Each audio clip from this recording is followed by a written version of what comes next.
It's been a good while since I talked about Final Fantasy XIV here on this channel, and since then a lot of the things that I've talked about have come to pass. And it's not my goal for this video to be antagonistic or to say I told you so or anything like that, but to offer some hope, to offer something that might be happening based off of some of the things that the community is talking about. And to catch everybody up to speed, yes, I've left this game, but like I said, I'm waiting and hoping that they can do something about the core issues the game has always had. Now, there's a problem with the core issues that I continue to bring up, is that over time, people agree with them. But typically when you're in the honeymoon phase with Final Fantasy XIV, you're like, no, this game's perfect. There's no problems. And it's usually you have to wait till somebody transitions into being a veteran, being somebody who's played this game probably for too long, like myself. But I'm going to highlight in today's video, I'm going to talk about the current problem and why it's a two-folded issue. I want to talk about gear score and how it's acting just as a time gate. I want to talk about what about the previous content if these changes come to pass. And I want to talk about why I think these changes are absolutely necessary and exciting. And you should be excited and hope for these things, because I think it opens up Final Fantasy XIV to be a bigger game, a better game, and one that gives player choice a higher priority. So now a lot of this, let's kind of highlight kind of a core aspect. Zane, if you guys aren't following Zane Lionheart, he does a lot of crafting content for Final Fantasy XIV, tweets out, Ash10, bro, these gathering relic bonuses are god tier. No more wasting GP and still not triggering intuition buff. LOL. Hopefully we can have these come 7.0. And I go, more perks in gear for Final Fantasy XIV, please. And Zane replies, yeah, it definitely are showing us what is possible. Excited to see what perk fishing has. So what's the core problem? Why is this an issue? Why have I been frustrated by this so long? If you've been following my content, nothing I'm going to share with you guys today is new. But let's talk about it because it is a twofold issue. So the current setup, it's set up in a way that makes it easy to get into the game and return to the game. And so for many players, what we're talking about here today isn't a problem. Being able to step away from the game and start the game is easy. It's inviting, and that's an important thing. And to do that, that's why you only see this problem manifest among players who are actively wishing to play more and have either done everything or at least consumed everything that was fun and that they particularly enjoyed about the game. So this only really manifests when you're really wanting to play and after you've only been fully caught up. So it does have this weird appeal. It's kind of where you see these two philosophies kind of rubbing up against each other and fighting each other. This is a design philosophy, make no mistake. It's how the content is also specifically designed in its silo, right? So like take Bozja, for example. Bozja is this exploratory zone. They have gear in that system that actually adds perks and in a way kind of maybe breaks some of the jobs, but you can't take that gear and those perks into the raid. And there's a reason why, because these contents are soloed. They're siloed, not soloed. Maybe you can solo them. They're siloed, and that's a way of protecting the content and its balance, and thus allowing the game probably to be developed with a smaller staff. One of the things that Yoshi-P has regularly talked about is that he wishes he had the development resources that World of Warcraft does. WoW, and people can get frustrated at it, has gear with perks, and perks end up being a key thing. So let's talk about gear score. Gear score is the current end-all, be-all in the game. It's time gated, and here's kind of where these two problems collide and where you see frustration and friction and problems arise within the community. One of the core issues is these videos themselves are very difficult to make. Thank you guys for the dislikes. Be sure to tap that dislike button twice. It hasn't been working as of late. Hitting it twice should hopefully get it to work and function correctly. Anyway, so perks and gear could actually be a game changer, even if it was materia driven in this game. And this could also even open up previous relics within the gear system, because that could add in a level of horizontal progression. But we do know that gear perks could break off or break certain content. And so my fix for this would be something what Destiny does, and they turn off pieces of gear or perks in certain content as opposed to shutting it off across the board. So imagine if there was a reason you wanted to go into Bozja to get a specific perk. That's additional content that is being offered to you.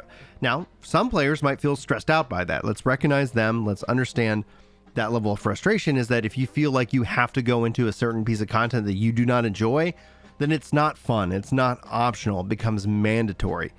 So this is going to take some thought. This is going to take some work. That's why maybe it isn't necessarily content driven, but materia driven, where you could actually insert these perks as opposed to just straight up, stats to kind of really change up the game a little bit. And who knows, maybe make that tradable for an economy perspective.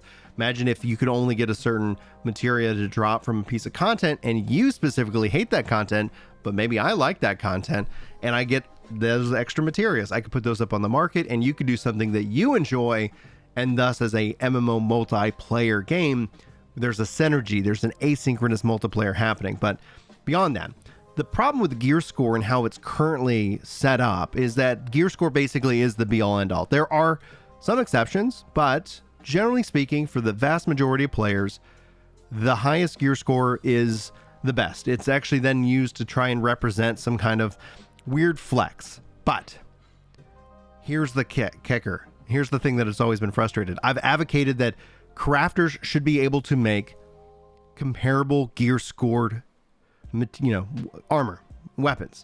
People push back against that because they feel like the gear score is the reward. And I think the perk should be the reward. Meaning you could have crafters create gear that's on power level, but the perks, the best in slot, all of that stuff could still be locked behind the hardest content in the game.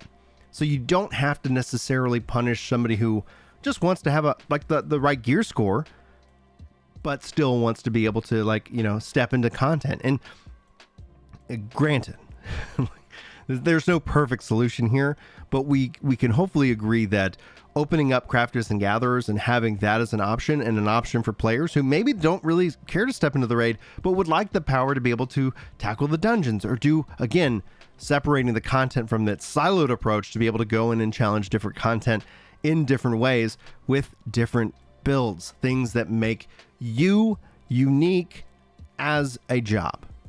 And that's, I think, one of the things that would really appeal to a lot of veteran players, but it's a thing that goes against its current design philosophy based off of, again, the twofold problem of making it easy to get into the game and making it easy to return to the game, because ultimately creating grinds that are not optional doesn't necessarily have a positive effect. So this is, again, something that needs to be handled with absolute care. So what about old content? Old content still exists in the game. Let's say 7.0 revolutionizes the game, revitalizes it, brings in these changes, and adds perks to gear. I think old content is great. I think you should absolutely let people break it. No one is sitting here worried about it. I think a lot of people want that hardcore experience, and maybe make a mode that essentially is that you kind of opt into, and achievements that you can opt into, and things like that you can opt into to experience things. But every expansion, old content just gets even easier. And in and of itself, one of the reasons why they're adding in old content is soloable. I think that essentially with the trust system would be, I don't see it being a problem. I think if you're going to just say, hey, it's old content, it's been out for years, we're going to add in a challenge mode that's basically going to, they already have kind of the minimum eye level run, but I just say let people go nuts and have fun. And honestly, that would be a good opportunity for them to revisit their syncing system overall. Maybe just say, hey, perks just don't work in old content, and that would be, I think, an easy solution for everybody. But I think one of the problems that a lot of us veterans have in old content is we kind of want our full kits. You'd like to be able to have those full rotations that you can practice, rather than just always have it only available at a handful or a select piece of content itself. But you guys can let me know how you feel about that. And then finally, why I believe this would add a new level of horizontal content for players to enjoy is that you can then go hunt down these sets. A lot of people go and grind out the old relics, and that's really cool that people can go and do that. But those relics are just a visual representation. They offer no gameplay changing. And even if it was that they wanted to say, we're going to protect the raid from all of everything I'm talking about here today, Deep Dungeon and all these other things, would be an interesting way for players to go and experiment and change things up. And imagine if like a certain relic had a special effect or some kind of thing that it could do or not do within a piece of content. I think then you could sit here and say, you know what, I really like to do that. It gives you, the player, especially during times like right now where a lot of the player base is frustrated, because guess what? They want to play, but they're not necessarily vibing with what the game has, which is how this has always played out. Every expansion, this is the same story. You could go back 2 years to the last 0.3 patch and you're going to see the same thing. People are going to forget about this just like they're going to forget about their frustration right now as soon as the 7.0 hype times in. But the fact that they've added this content to the crafting system gives me hope. And this is be one thing that would help, you know, bring me back in. I don't think it's the be all end all, but it's definitely something that I would love to see, especially when it comes down to the gearing system and allowing a character to really start to experiment with unique and interesting ways to go about playing the game. I don't know if they're going to do it, but the fact that they already started to do it in the crafting system is exciting. And if they let that carry forward into 7.0 and hopefully maybe let you upgrade that gear in and of itself, so that as a crafter you can kind of start to mix and match and picks out various different perks that could fit what you're trying to do. I don't know. I'd love to know what you guys think about that. I think it's definitely an interesting discussion to be had, and I wanted to talk about it because, you know what, everybody's kind of frustrated at 14 right now, and I'm kind of out here just going like, man, like there's a lot of opportunity here. And who knows? We'll have to wait and see. If they do something like this, I'll be sure to talk about it with you guys. Thanks so much for hanging out with me today. Hopefully you enjoyed the video. Hopefully I'll see you in the next one. But until then, take care.